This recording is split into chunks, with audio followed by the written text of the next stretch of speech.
And good evening, History 1100. It is good to see you again. I'm Jared Snapko, and this is my first argumentative oral presentation, and I did mine on the article entitled Chapter 4, Han and Rome Asserting Imperial Authority.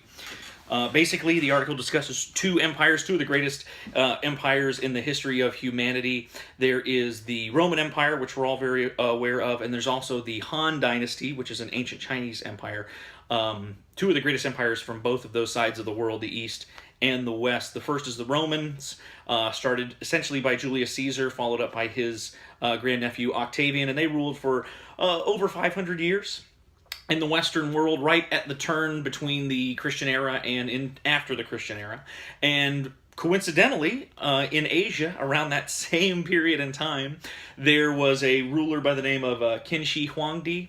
Excuse the pronunciation there. He unified all of China. Then he was followed up by another emperor, and from that point on, they had about 500 plus years around that same time frame. And I think if you ask anyone in a general sense, like, why were the Romans in charge for so long? Why were the Chinese emperors in charge for so long? Why hundreds of years? They would all say, well, they had the biggest army. They conquered everyone. People didn't want to die. They surrendered. They became part of their empire. And I believe that this article kind of proved that that wasn't exactly the case, because if that is the case, if they had the biggest empire and nobody wanted to die, then everyone would follow them. In theory, one of those two would still be in charge today, because they would still have the biggest empire, people would still be following them, and we wouldn't have this discussion, but that's not the case. In fact, both of these empires were kind of brought down, pardon the expression, by a grassroots campaign, if you will. In fact, both parties had smaller, more barbaric tribes, more uncivilized tribes actually take over and conquer them. They both dealt with religious sects. The Romans dealt with Christianity that kind of broke down their empire. There was another religious sect in China, and both of them suffered from bad leadership near the end.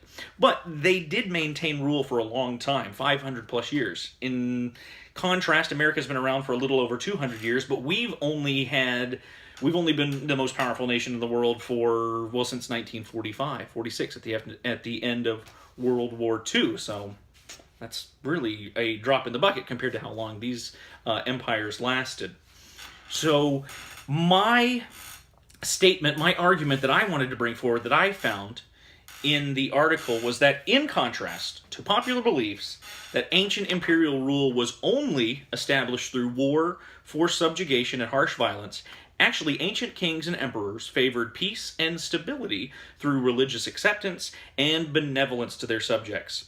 We're going to see some historical writings, some biographies, some inscriptions, and also some visual symbols from dynasties in Asia and Europe to show how past empires stressed an importance on unity, peace, and well-being, actually to maintain control over their peoples. I believe that was much more important to them than any conquering or mass murders or wars.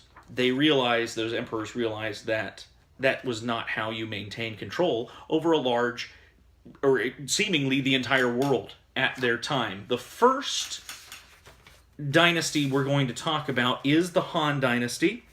Little background on them. They lasted from 206 BCE to 220 CE, so right around 500 years. It all started with a unification. This guy is essentially the Julius Caesar of the Chinese. His name, again, was Qin Shi Huangdi.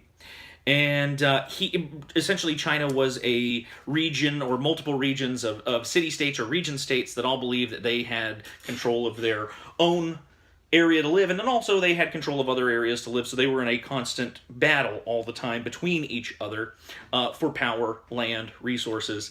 This leader, Qin Shi Huangdi, he conquered all of those peoples and unified them, and then he came up with an idea of, well, I have to convince the people, other than using force and violence, that they really need me as a ruler. That there's a reason why I'm here. There's a reason why I'm in charge. So the first thing he used, well, let me say this before we go any further.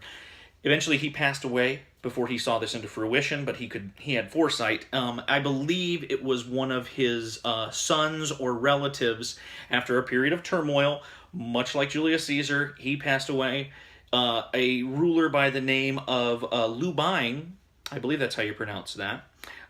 He again settled the unrest, and his reign pretty much started in 206 BCE, and that's really where we technically begin the Han Dynasty. But the teachings and the principles beyond that gave strength to the authority of the Han Dynasty really started with Qin Shi Huangdi, and it shows you actually on page 89 through 91 of the text that we were supposed to gain our arguments from.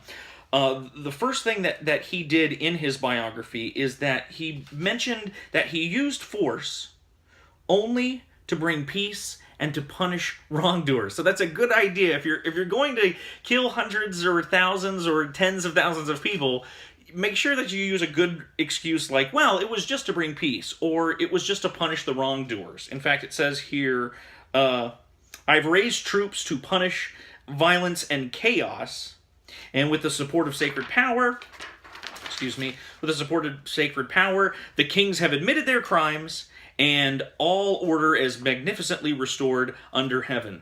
Convinced the other warlords that they were wrong, they admitted their punishment, or he had admitted it for them. And then he also says, now the title of him has to be changed, because if you don't call him a king or call him an emperor, he says in his biography, that praising these achievements and transmitting them to later generations, you lose the importance of what happened. So that was a good reason.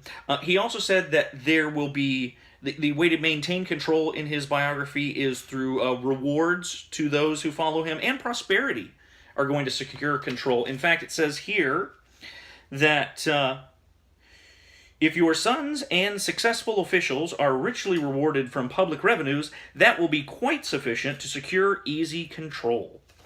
So that was a great way to keep people under your rule if they're making money and they're happy and surviving. He also took the weapons that were used during the battles and the wars, and he melted those down. What did he do with them? Did he make more weapons? No, he actually made bells for celebrations. That's in that article, or in his biography here, located on page 91. One of the benefits as well, to make things light, to make life easier, was that they standardized measurements. They also standardized money. They lowered taxes. They made laws a little bit more accessible, or they were less harsh on the people. Finally, one of the things you'll see between both empires is that they used religious support to garner the support of the people. They had monument stones praising and establishing the leader's divine right, and they placed those throughout the country to remind the people. In fact, the emperor, Qin Shi Huangdi, is buried at Mount Li, and if you look on page 94, you will find a huge mound that they erected for him, almost a pyramid-like structure, just to show that not only was he part of the land and the people, but he was also big enough and looking down on everyone to keep them in line. There is an essay written on the proper manners of kingship from a writer named Dong Zhongshu. That's found on page 96 in this article. And on that article, they mention that the king holds power over life and death. And together with heaven, he holds the power of change and transformation. The changes of heaven and earth are like the four seasons. When the wind blows, when the wind of their love blows, the air will be a mild, and the world will teem with life. But when the winds of their disfavor come forth, the air will be cold, and all things will die. So this historical writer says, hey, if you guys are great, then nature's going to be great to you. If you guys are in upheaval against the emperor, nature is not going to be good for you. Your crops will die. Bad disease will come of you. And how they used, that prosperity and that benevolence to people. That if you're good to the emperor, the world will be good to you. because as you can see from some of their writings, he was not only a person, but he was also a god, which we'll find out here in just a little bit from our Roman Empire. Roman Empire, a little background on them. We could go over them ad nauseum, but essentially it started with Julius Caesar. He unified much of the Western world, or if not all of the known Western world at the time. But the Romans didn't like the idea of one person being in charge. So what they did was they assassinated him. And they said, well, we'll get rid of him, and we'll go back to like we had it before. We'll go back to warring states. Well, his grandnephew, Octavian, and two of his generals, Lepidus and Mark Antony, they decided, well, wait a second, we need to avenge Caesar's death, which they do.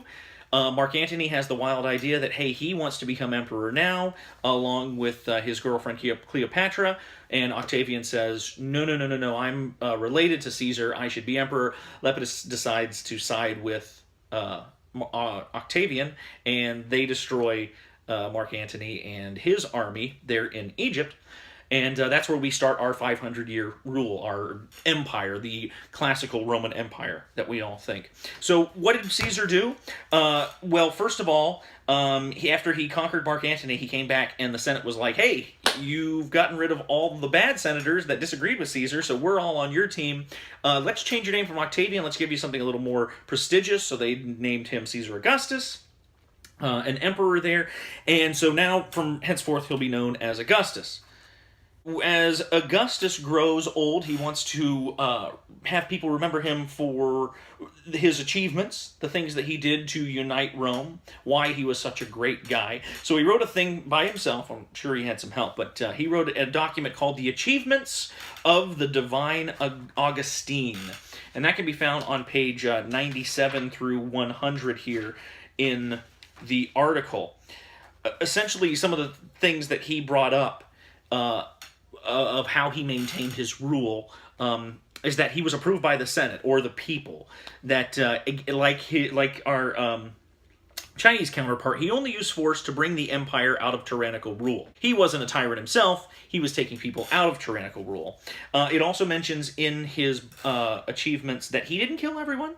That was not his plan. He spared hundreds of thousands of people. He has it written down. He also says that he sent people back who were able to peacefully join his empire. He sent them back with riches, and he sent them back to their homelands as long as they were willing to support him and his claim to authority. Another thing he mentions in his achievements in his autobiography, he was proclaimed emperor by the state and the people 5 times and turned it down. So they said, we want you to be emperor. The Senate says, we want you to be emperor. He says, no, I don't need to be emperor. So that happened 5 times until finally he breaks down. He gives in. An important Senate leader, a friend of his family, says, you need to do this. The people want you to do this. And he says, okay, fine, then I'll be emperor if I have to. At the same time, he was also elected to the priesthood. Another point where he wanted to be part of the religion of the people as well, not just their king. He mentions how he helped out civically in the community. He restored the Pompey Theater, he repaired aqueducts, built new aqueducts, built bridges, he built temples, he repaired temples, and he was smart enough to put his sons' names on them so that after he passed away, even if they weren't finished, they would have to carry on the responsibility. He increased the scale of the empire around the entire world, so not only was he the emperor, but he also grew it to its size and its prosperity. Again, its importance, its benevolence to the people. And near the end of his reign, he gave back his power to the Senate, so they would share control, and they were equals. And the Senate said, you know what, since you did that, we're going to call you the father of our country. And then there's another ancient Roman document entitled The Powers and Titles of the Emperor. That's found on page 100 and 101. And it literally says the term father gives the emperor, they refer to Augustus as father, it gives the emperor fatherly rights over those under him. The people would respect and follow him just as a child follows his or her father. So placing him as a father figure, it makes the people think, well, I don't want to disobey dad, I don't want to disappoint dad. So again, he maintains his rule that way. Then if you look at a Roman coin, obviously everybody loved prosperity. People loved money.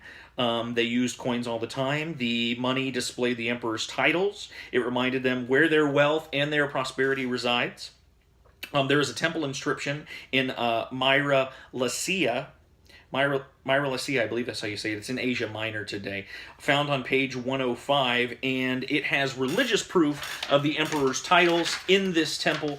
Let's see, it is on page 105, and it literally translates to Divine Augustus Caesar, Son of God, Imperator of land and sea, the benefactor and savior of the whole world, the people of the Myrians. And so he literally had it inscribed on the walls there. So that, again, was another way to gain religious support, to maintain their authoritative rule. So to go back and kind of compare both of these ideas, you can see through those evidences that I've brought up that they didn't establish their rule. They didn't keep their rule because of war and forced subjugation and violence. Although that did exist, that wasn't why they maintained their power. It was because they had religious acceptance from the people there. They were considered the sons of heaven. They were considered the high priest at the time.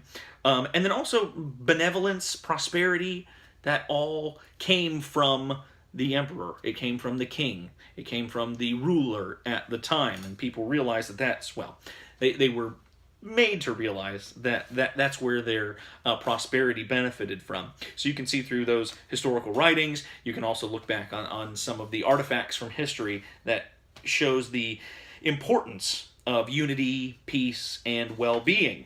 To summarize both main points, not only did they both happen around the same time in history, they both had kind of the same outcomes. They both had the same kind of starts. They both started with one guy who unified everyone. He passed away. Someone close to him took over afterwards and used their teachings to then continue on the rest of the empire. They both ended essentially the same way because of those facts that I mentioned earlier. The people, the small barbaric people that conquered them, the small tribes, and finally the lessons that we can learn from these two empires have stretched well into common today's society. These ideals of nationalism, that's still relevant today. These emperors gave their people a sense of national pride. They were Roman, they were Han. Religious influence, you can see even today, presidential candidates and stuff, they want the approval of the religious leaders in the country. They unified money, they unified laws. That's all still important today. And of course, most importantly for a leader, they wanted to make sure that the people knew that they were being taken care of and that they would see a prosperous future under their leadership. It wasn't their control, it was their leadership. And I think finally, one of the most poignant quotes that I've heard about major empires, major kingdoms that have existed was from the author John Steinbeck. And I leave you with this. He's actually talking about America, but it goes back and it harkens back to some of the ancient dynasties in the past. He says, we now face the danger which in the past has been the most destructive to the humans. Success, plenty, comfort, and ever-increasing leisure. Remember, no dynamic people has ever survived these dangers, and that's really what brought down those empires. It was things like success and plenty, comfort, and I think that has a poignant memory. That has a poignant meaning for us. That's something that we need to keep in our memory today. So I hope you enjoyed my argumentative presentation, and thank you so much for watching and listening. Thank you.